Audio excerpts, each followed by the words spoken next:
السلام عليكم ورحمة الله. ازيكم يا حبايبي؟ عاملين ايه؟ وصباح الورد وصباح الفل وصباح الياسمين والعيون الحلوين، بحبكم في الله.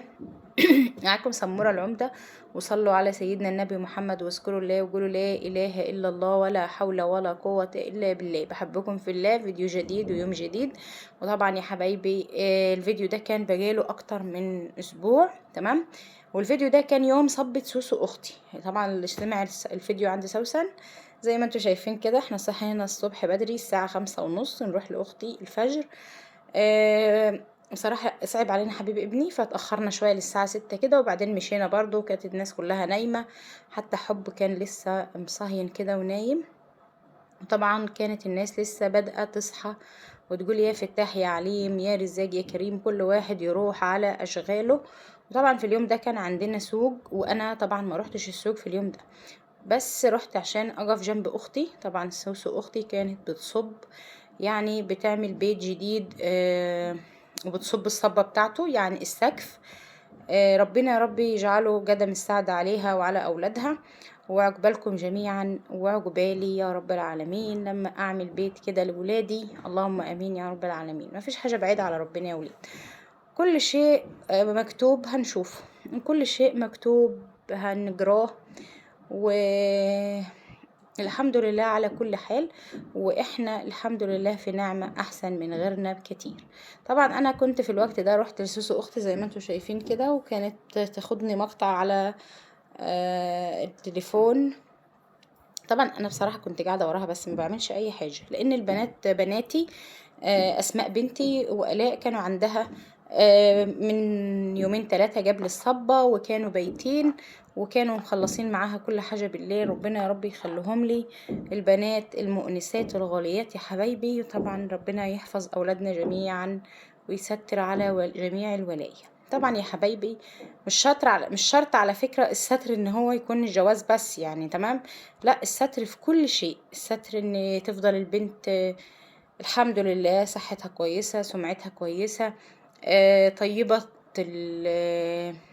السمعة، طيبة الصحة، طيبة الأفعال.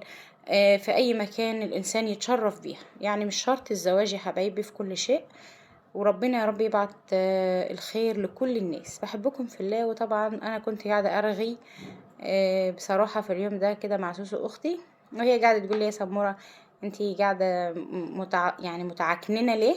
بس قلت لها انا مش متعكننة ولا اي حاجة، بالعكس انا فرحانة جدا ان هي بتبني، وربنا يا رب يسعدها ويخلي لها زوجها واولادها. مبروك عليكي يا سوسو الصبة، وعقبال كل حبايبنا يا رب العالمين، وعقبال بيت سمسمة اختي هو كمان لما يخلص ونصبه هو كمان عشان نبارك لها. وربنا يرزق كل انسان ما يتمنى يا رب العالمين. طبعا سوسو اختي كانت خلصت الفطار والغدا، وادخلوا عندها شوفوا، لو انتوا ما شفتوش الفيديو شوفوا الفيديو. طبعا ان شاء الله في اليوم ده هنعمل، انا عندي بقى تاني يوم هنعمل اكله حلوه كده في بيتي باذن الله تعالى. طبعا الفيديو ده كان قبل وفاة عمي وجماعة حبايبي. طبعا اللقطة دي بس عشان حبيب كان هو وملا قاعدين مستأنسين مع بعضيهم. طبعا ولاد خالتها خالة يعني اخوات. اللهم صل على سيدنا محمد. هنعمل مع بعض كده النهاردة يا حبايبي الفراخ المشوية في الفرن، وهنعمل الرز المندي في الفرن برضو، وهنعمل كفتة على الجريل. حاجات سهلة وسريعة وبسيطة. زي ما انتوا شايفين كده احنا متبلين الفراخ جنبي اهيت. طبعا تتبيلة الفراخ دي كانت سهلة جدا جدا. اول حاجة معانا نص معلقة من الفلفل الاسود، والكمون المطحون، كزبرة ناشفة مطحونة، وبابريكا وفلفل اسود، واللهم صل على سيدنا محمد اللي هي 7 بهارات، وكمان يا حبايبي كاري او كركم. ومعانا كمان ربع كوب من الزيت، ومعانا ربع كوب من الخل، ومعانا معلقة من الزبادي. وهتاخدي على الفراخ كمان، اللهم صل وسلم وبارك على سيدنا محمد، معلقة من قولوا معايا يا حبايبي، اللهم صل عليك يا رسول الله. الواحد تاه يا ولاد والله، معلش سامحوني. دبس الرمان، معلش اعذروني. وتبلنا الفراخ بتاعتنا على بيات ونجعناها، وزي ما انتوا شايفين الرز بتاعنا معانا بسهولة جدا. رز بسمتي بنغسله كويس جدا وبنصفيه، وهحط معاه جزر وبصل شرايح او طرنشات كده، شرايح رفيعة. وزي ما انتوا شايفين كمان بنحط معاه حباية من الطماطم وجرن من الفلفل. وبنحط لكل كوباية من الرز البسمتي بنحط له 2.5 كوباية من المية. تمام. وهنا كده بغطيه بورق سلوفان او ورق حراري، وبفتح الورقة بالسكينة علشان خاطر احنا هنحط الفراخ تستوي على الشبكة يا حبايبي. طبعا الفراخ هتنزل كل العصارة بتاعتها وكل التتبيلة الجميلة ديت على الورق الحراري، والورق الحراري متفتح هيدخلها جوه الرز. طبعا الرز بتاعنا بيبقى تحفة تحفة تحفة حكاية. طبعا نقدر ان احنا نشيل خالص الورق الحراري ونحط الفراخ على الشبكة مباشرة فوق الرز، يعني اللي يريحك. تمام. لكن انا حطيت الورق ليه يا ست ام صلاح لما انت ما ينفع ان انت تحطيه من غير الورق؟ لان الصينيه بتاعتي كانت الارتفاع بتاعها بسيط يا حبايبي، فما خدتش الميه يعني الزياده. تمام. هي خدت الميه المظبوطه، بس مش انا كنت عايزه احط زياده، لان لما بتكشفي الرز بيطلع منه بخار اكتر. فلما ما خدتش معايا ميه زياده حطيت عليها ورق السلوفان بحيث ان الجعد بتاعها يكون كافي ووافي للرز. خلاص كده. هنا كده هنعمل كفتة سريعة جدا جدا. وطبعا احنا عملنا مع بعض الكفتة كتير جدا، عملنا كفتة الحاتي وعملنا الكفتة على السيخ وعملنا كل الكفتة عشان ما تفكش معاكي. معانا ربع كيلو من اللحمة المفرومة، و اللهم صل على النبي 4-5 أعواد من الكزبرة او الشبت الاخضر. ومعايا كمان ممكن تحطي توم، انا ما حطيتش، لكن انت ممكن بتحطي قرن فلفل بارد او حامي. ومعانا كده حتة من اللية، واللية عشان حبايبي اللي بيسألوني دي لية غنم ولا لية بقر يا ام صلاح، اللي انا بستخدمها لية غنم، لكن انت تقدري تستخدمي المتوافر معاكي. طبعا بنعجن الكفتة كويس جدا. لو مش موجود لو انت عندك الكب او الهاند بلندر هتحطيها فيها وهتريحي دماغك. طبعا يا حبايبي حابه اوضح حاجه بسرعه قبل ما يعني يفوت مني الفيديو. حبايبي اللي بيقولوا انتم مقفورين الموضوع جامد على عمكم وعشان تلموا مشاهدات، الموضوع على فكره يعني طبعا اللي بيقول كده هو ما يفهمش يعني ايه صله الرحم، ما يفهمش يعني ايه عم، ما يفهمش يعني ايه اب، ما يفهمش يعني ايه حزن. لان لو يفهم ويعرف يعني ايه حزن على عمك اللي هو اخو ابوكي، وخصوصا ان عم ده مش في بلد تانية، ده عم ده جار ابويا في الدخلة وفي الطلعة، وش في وشه، صباح الخير صباح النور، بنات عمي ولاد عمي معايا ليل نهار. تمام. معايا انا واخواتي كل ما بنروح عند اهلي يبقى احنا بنروح عند عمي، بنروح عند ده، بنروح عند ده.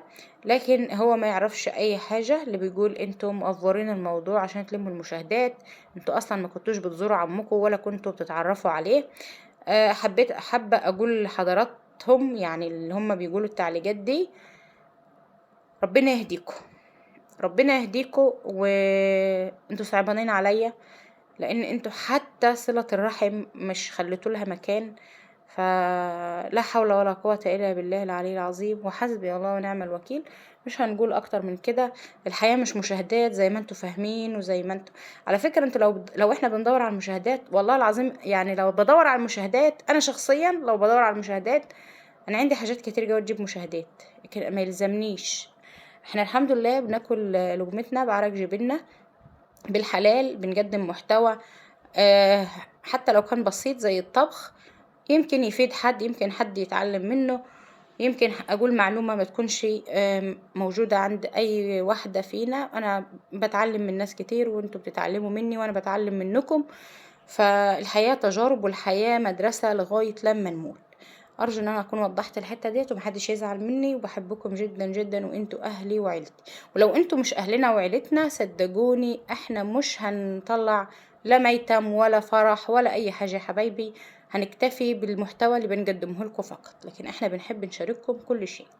زي ما انتوا شفتوا كده معايا الكفته بتاعتي سهوله جدا، حطيتها على الجريل اللي بندهنه دي زيت، وبنبدا نعلي النار، ما بنخليش النار هاديه ابدا، بنعلي النار على الكفته عشان ما تنشفش معانا.